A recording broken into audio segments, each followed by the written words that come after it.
recorded drop, you can't ignore it.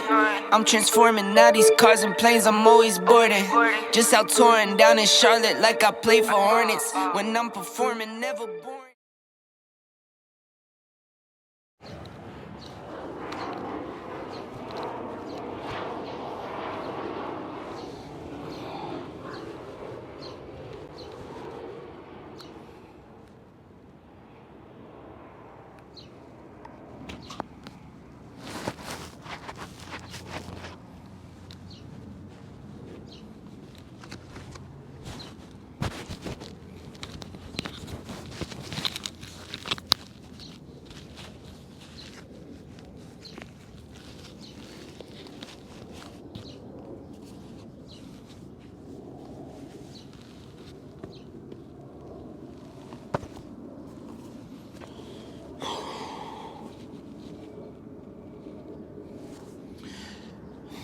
I tried to do this earlier, and I tried to get it done quickly, and then I was diverted into giving too many details. Even now, I'm trying to explain myself way too much. Let me just try to get through this in as quickly a manner as possible.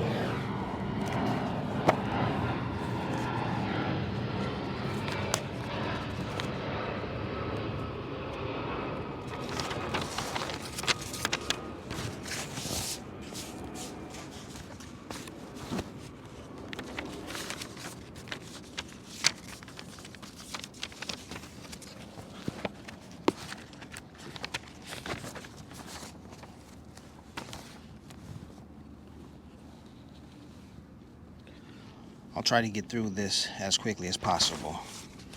That's my goal. Ethiopia. The capital city is Addis Ababa. It means new flower. I was at the University of Addis Ababa at the museum. I went to the bathroom. I saw 109 written on the door. Addis Ababa means new flower.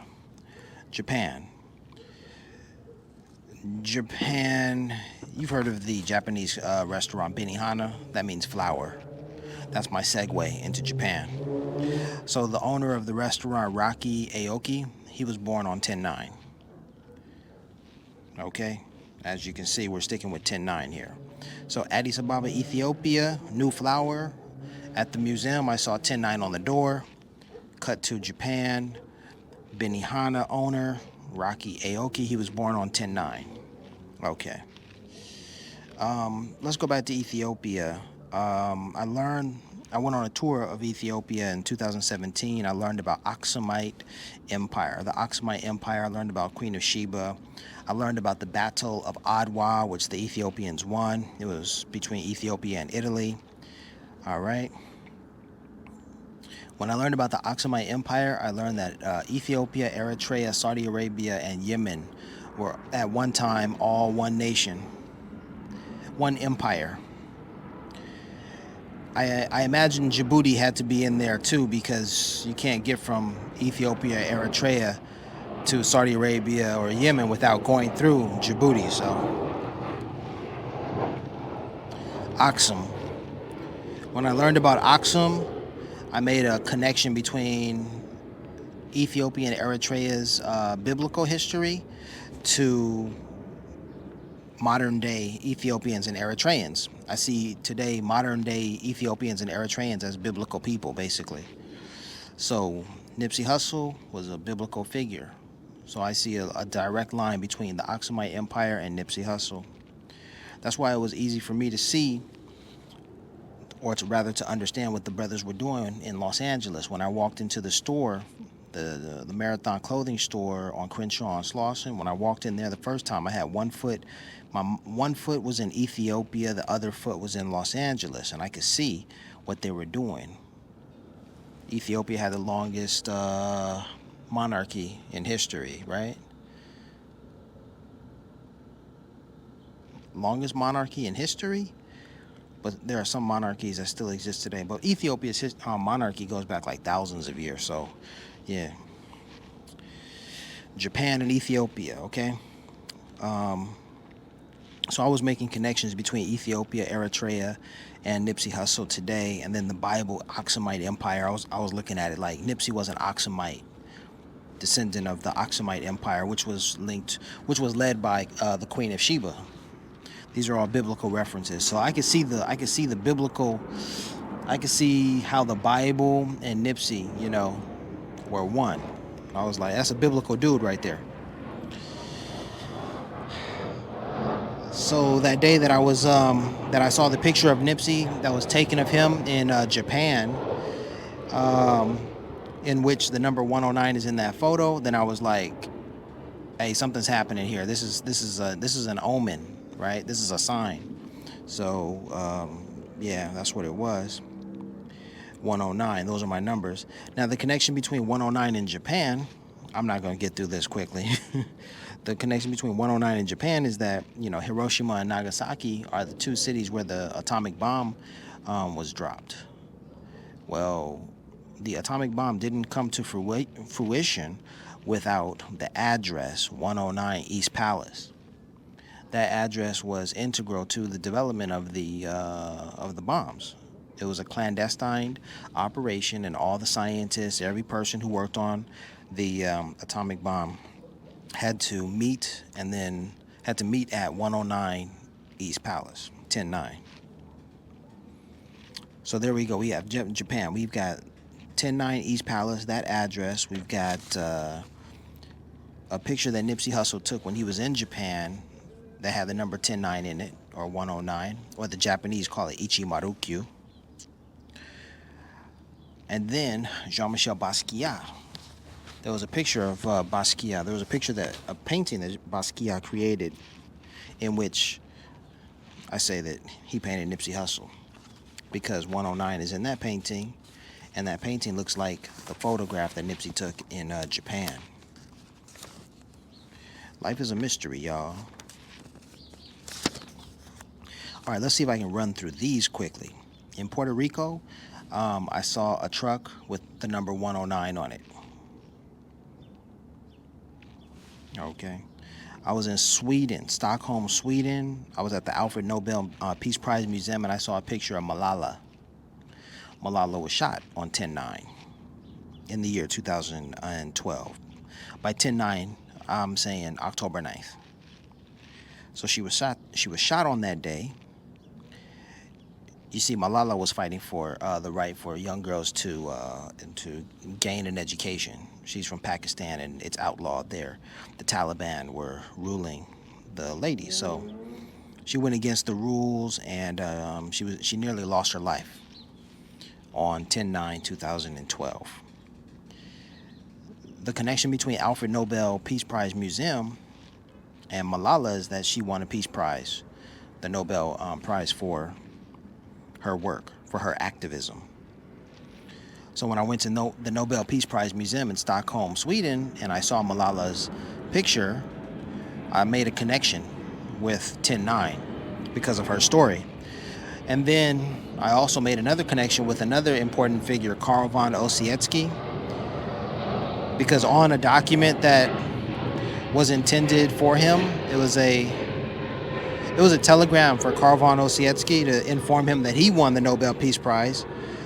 See, he was a journalist, and he was fighting against Hitler during the time, because Hitler was trying to grow an arsenal, and Karl von Ossietzky was trying to educate the people, or inform the people, and say, hey, this guy is planning on doing some bad stuff. He's getting a lot of arms together, and you people need to know about it. And Hitler was like, that's not cool, because he wanted all Germans to follow him, and Karl von Ossietzky was German as well, so he was going against the rules completely. Well, he died in prison, Karl von Ossietzky. But at the Alfred Nobel Peace Prize Museum, there's a display dedicated to the memory of the Nobel Peace Prize that was to be awarded to Karl von Ossietzky, and it's a telegram that's in the display case that was addressed to Karl von Ossietzky, and on it the number 109 is there. And I discovered it when I was at the Alfred Nobel Peace Prize Museum in Sweden, in Stockholm, Sweden. All right, Cuba. I was in Havana, Cuba. I was reading a book about revolutionary Che Guevara, Ernesto Che Guevara de la Serna, when I learned that he died on 10/9 in the year 1967. I was reading his book entitled The Motorcycle Diaries when I came across that fact, that little factoid. I was like, what? I'm in the country that he led the revolution, and I'm learning that he died on 10/9? Whoa, that's an omen. That's interesting. I went to Ireland in 2022. I went to a restaurant for the very first time in my life, and I was customer number 109. I was in Colombia, Medellin, Colombia. Medellin, that's the city where Pablo Escobar, ran his cartel, the Medellin cartel. I was in Colombia, Medellin. I went to sleep, and I happened to wake up at exactly 1:09 a.m. I know that because when I woke up, I checked my cell phone immediately, and there it was, 1:09 a.m. I was halfway around the globe. I was in Bahrain. I was in Manama, Bahrain. I went to a motel, and my motel room had a TV. It had a satellite box above the TV, and the satellite box was set to signal 109. The television was not on. That was not the channel that the television was on. It was a signal. It was a frequency. The frequency was 109. It was only in my room. I went to Costa Rica about 6 weeks ago. I flew on the plane on route number or plane number 109, 1096, 1096. 1096 basically, 1096, right? When I lived in South Korea, I would get emails at 10:09 a.m. like every day. Like some companies have automatic emails sent out to their customers. Well, I would get them at 10:09 a.m. daily. That was how this 10/9 fixation grew, because it was always hitting. It was always hitting at 10:09. It was like a hypnotic thing. Pay attention to 10/9. I lived in South Korea for like 9 years, and for about for a good number of those years, I celebrated my birthday by just enjoying the day because I didn't have to go to work because it was a national holiday in South Korea. That day is called Hangul Proclamation Day. So thank you to King Sejong for introducing his people to the Korean alphabet of Hangul. And yeah, when I lived there, my birthday was a national holiday. It was a national holiday, so I was chilling, Sometimes, you have to really think about that. If your birthday doesn't fall on a holiday, then you have to hope that your birthday doesn't fall on a work day, because you're going to work on your birthday, if it doesn't. I was in Saudi Arabia, and I was waiting for a taxi cab, and the taxi cab license plate had 109 on it. Exactly, 109. That's 10/9 to me. That's my birthday. Same thing. I mentioned the bell schedule in South Korea. When I worked in Saudi Arabia, at 10:09 a.m., the bell would ring at 10:09 in preparation for classes that were to begin. I think classes couldn't possibly begin at 10:10 a.m. That would mean that students would only have 1 minute to get from wherever they are there. No. But I swear, it was 10:09 a.m. when the bell rang in Saudi Arabia, where I worked. I was in Thailand. I was in Bangkok, Thailand. I woke up one morning and I walked out to the street, and I was like, where am I going to go today? I had no idea. Completely random. I just stood on the street corner wondering which direction to walk in. And as I was standing on the street corner, I looked at the street lamps. And in Thailand, the street lamps are numbered. And I was standing at the street corner with street lamps number 10 and 9. I was in Ecuador. I was in Ecuador and I set up my camera just like I'm doing right now, and I was filming myself and I was paying attention to the cameras, just talking, right? And behind me, there was a bus that passed, and the bus was bus number 109 or 109. Yes, that happened. I was in Mexico. I was visiting Frida Kahlo's the Blue House, and I took an Uber the, to the Blue House, and the Uber driver was listening to radio station 100.9. And I was like, what? Even though it's 100.9, it's still 10.9 to me. Go figure. You have to do some mental gymnastics, but it's still 10.9. I was in Peru, and I climbed up Machu Picchu one morning. I started around 8 in the morning. It takes 2 hours, so I guess I could have predicted it, but I didn't. I wasn't even thinking about it. But there I was atop Machu Picchu, and I had taken my selfies, and I wasn't really concerned with the time, but I was just concerned with like enjoying the view and all of that kind of stuff. I took my pictures, and then I wondered to myself, what else am I gonna do? And so I looked at the clock to see what time it was, and it was 10:08 a.m. And I felt like the spirits have always been trying to communicate with me through the numbers, because I keep falling on 10:9 everywhere that I go. So when I was atop Machu Picchu and I fell on 10:9, I didn't literally fall, but I mean that moment of mindfulness when I was aware of the time. It was close to 10:9, and I thought, oh, okay.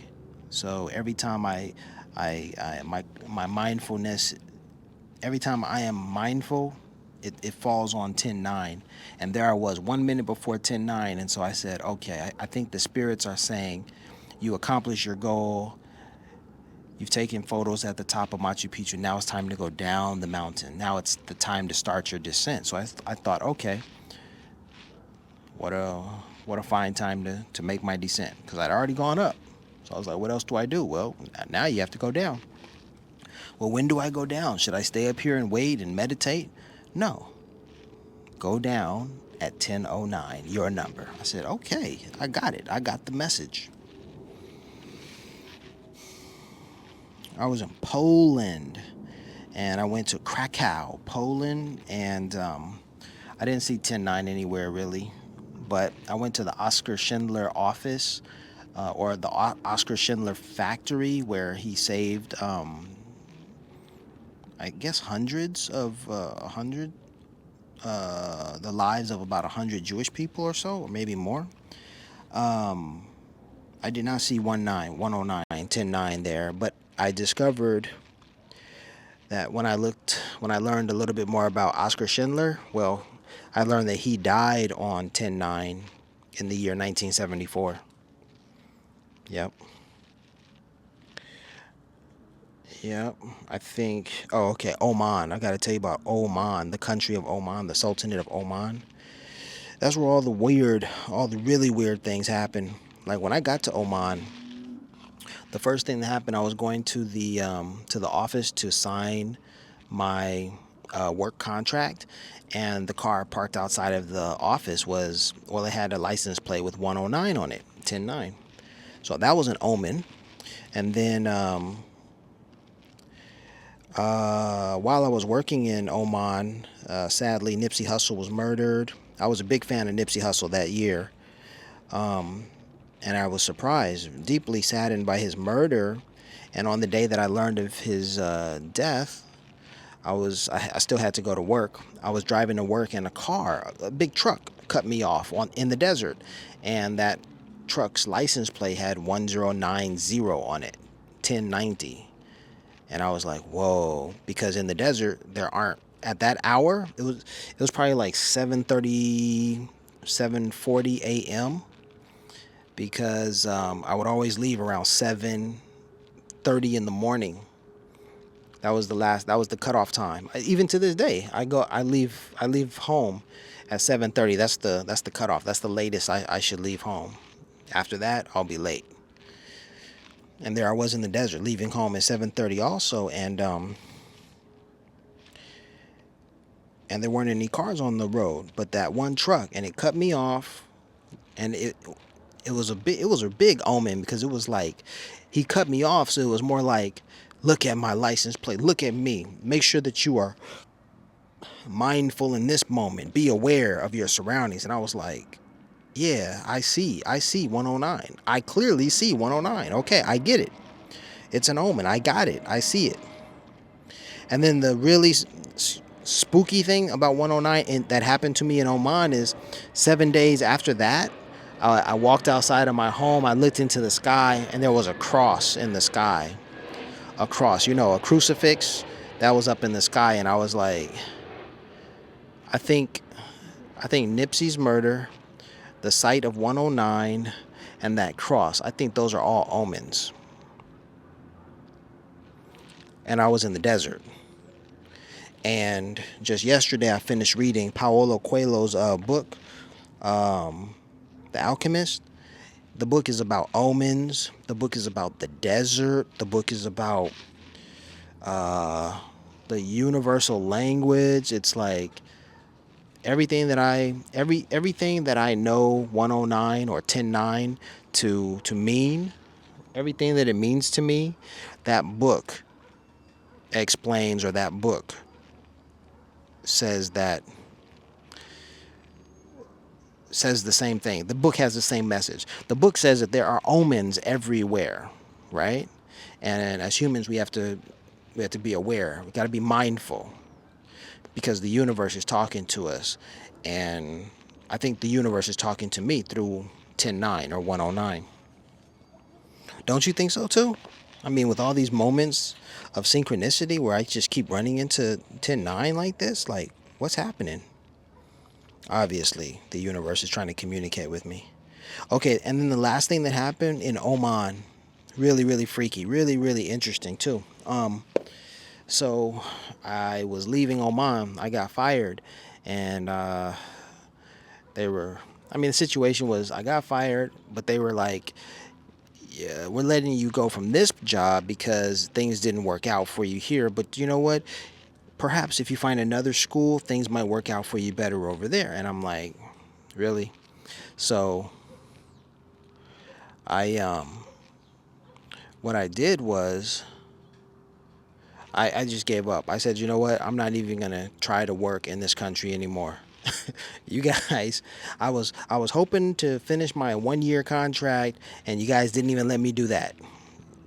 I stayed there for 7 months, and they were like, you're out of here. So you think I'm going to have better luck at another school? I was like, yeah, my pride. I had to take that one. I was like, I'm a doggone good teacher. For everything that I had to deal with this school, I should not be held responsible for the lack of preparation on the part of the school. I was prepared. I'm ready, okay? It seemed like they were just taking it out on me. And then that's not a personal jab at the school at all, because when I talked with my fellow colleagues and others who worked there, they told me the same thing. They said that there were other teachers who arrived and things didn't work out at the first school, and then the employer switched them to another school. And I was like, oh, so this is what they do. It's kind of a bait and switch. They bring people in, set them up, and then at the end, for some odd reason, they say, no, you got to go. So they're just using people. They don't have any intention of keeping a good employee and developing you. They're like, no, we need to meet our quota. We need a certain number of teachers here at this time for this school year. And then when the school year is over, then you got to find another job. You got to find some place to go. Like, oh man, you guys, you got me. Yeah, because when I the biggest telltale sign was I applied for the position and I interviewed for the position, and I did not think the interview went well on my part. I don't think that I was the best interviewee, and yet they still hired me. I don't think my interviewing skills and my teaching skills are equal. So I don't want to give you that impression. Well, you weren't ready anyway. No, that's not true. Okay. I just didn't interview well with them, but they hired me anyway. And I was like, oh, okay. So yeah, they needed somebody, and I flew halfway around the globe. But what I took away from that experience was the story and these experiences about 10-9. Oh, and I forgot to tell you the last one, the last story. So I'm in the desert. They fired me, and they have to give me my last paycheck. So before I leave the country, I tell them, give me my money. I'm not boarding that plane till I get my money. They were trustworthy. I didn't really have to put up a fight. I could have just, took it on faith and said, hey, my money will be in my account when I get home, and boarded the plane. Like, I'm getting out of here no matter what. You guys are paying me. I'm sure you are, I could have taken it on faith, but I didn't. I said, I want my money before I get on that plane. So I had to wait for my money. I had to wait for the money to deposit, to hit my account. And it took about 3 days. And on the first day I waited, they told me, go to the ATM to see if the money's in your account. So I walked through the desert, hot desert, to the ATM. I mean, it wasn't desolate. It wasn't like I was walking through dunes in Lawrence of Arabia type of thing. No, they had cities, and I just had to go outside in the heat and walk like 4 blocks to an ATM for my bank. That's why I had to walk so far, because I was going to my bank's ATM, not another bank, because they wouldn't tell me my balance. Or would they? I think any ATM would have done. Okay. Anyhow, I went to my bank's ATM, and on the first day, my money wasn't there. On the second day, my money wasn't there. On the third day, my money was there. But I was angry because I was walking in the heat on the first and the second day, and then I had to do it on the third day. But the thing about going on the third day was that I knew that my money was in my account. I mean, for one reason, well, it takes about 3 days for money to hit your account. It could take more. It could take 5 days, maybe even 7 days, depending if it's a holiday, right? But in this case, 3 days was sufficient. And on my way to check my balance, I knew that my money was there. Not because it took 3 days, because as I said, it's possible that it could have taken 5 to 7 days, right? Well, on my way to the ATM, as I was walking there, something happened that hadn't happened the 2 prior days that I made this same, journey. Same streets, same turns, same route every single day. But on the last day, on the third day, there was a taxi cab that was parked on the sidewalk. I think it was like in front of someone's home, but it was parked there. It was so conspicuous. It was just in the way. It was in the way. I couldn't, maneuver around it. It was there. And so I had to look at it. I had to see it. So anyway, when I looked at it, I looked at the license plate, and the license plate was 1090. That's how I knew that my money was there, because my omen told me, yeah, it's there. That's my story, 10-9. Larry Wiggs, I'm out. October 9th. That's where it starts. You see, it's the same old thing.